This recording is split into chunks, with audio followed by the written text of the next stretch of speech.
Why are they getting arrested right now? I don't know. Oh shit, it hurts.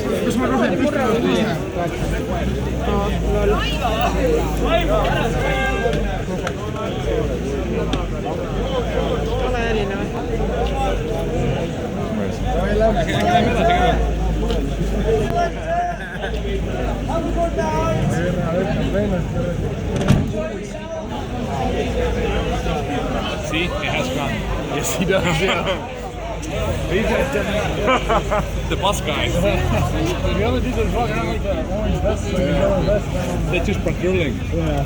If something goes down, hey, we need backup. New guys come in. And everything stops. All right, where's shooters? That's it.